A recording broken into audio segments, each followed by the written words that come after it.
Sugeng pepanggihan kaliyan renungan padinan GKJ Purwantoro Setu Wage 2 Mei 2026.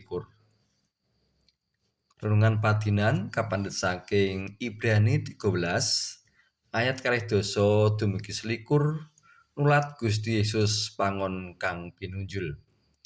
Mekaten sabda pangandikanipun Gusti. Gusti Allah wis mungokake Gusti kita Yesus Kristus saka ing seda.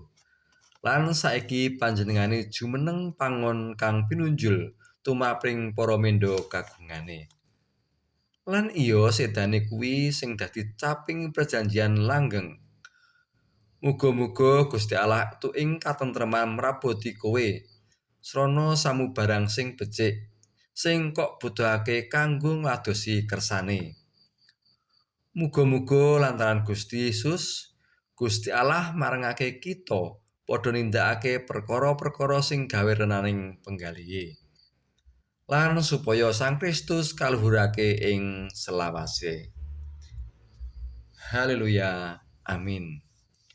Mekaten sabda pangandikanipun Gusti, ingkang rahayu inggih sinten kemawon ingkang midhangetaken sabda pangandikanipun Gusti menika lan dipuntindakaken wonten ing sauruting gesangipun. Saben 5 taun dianakake pilihan presiden, kepala daerah lan anggota dewan. Iku cara milih pemimpin bangsa kang ngasta kalungguhan sajroning 5 taun. Pemimpin sing asale saka rakyat biasane kudune wis ngrasakake ampera, amanat penderitaan rakyat. Beda banget karo dinasti politik sing amarga wong tuwane ngasta kalungguhan, kaya-kaya iku bisa diwarisake marang bojone, anak-anake utawa sedulur liya.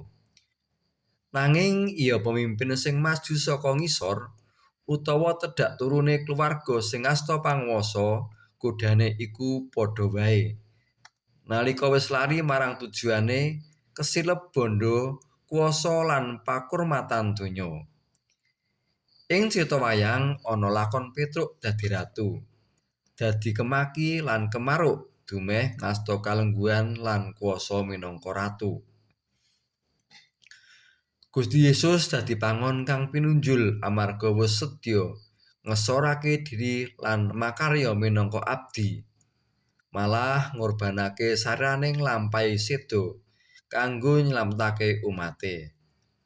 Lelampane Gusti Yesus iku dadi nere para kang katimbalan ing kalenggahan pangen utawa pamong.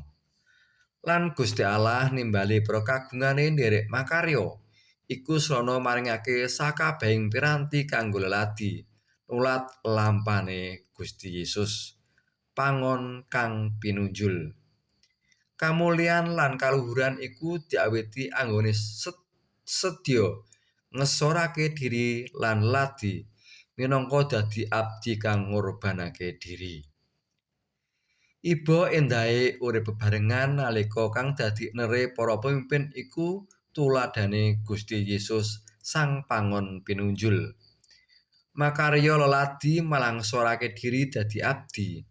Setya dumugi wekasan, ngorbanake sarirane seda sinalip supaya asmane Gusti kaluhurake salawase. Amin. Tuntunan nyuraos, menapa nalika milih pemimpin, panjenengan milih calon kang ngesorake diri lan makarya leladi utawa sing wis rumangsa bisa pinter lan wangkot nuruti karepe dhewe? Kados pundi nalika pemimpin sing ngasta kalenggahan malah adigang adiguna dumeh kaparingan kalunggahan lan kuwasa? Sumangga kita ndedonga. Mugi tuladha sang pangon kang pinunjul ngatak lan nyantos sakne para pemimpin madeg minangka abdi ngudi kersane Gusti, dejeke keadilan, kayekten lan babar karahayon.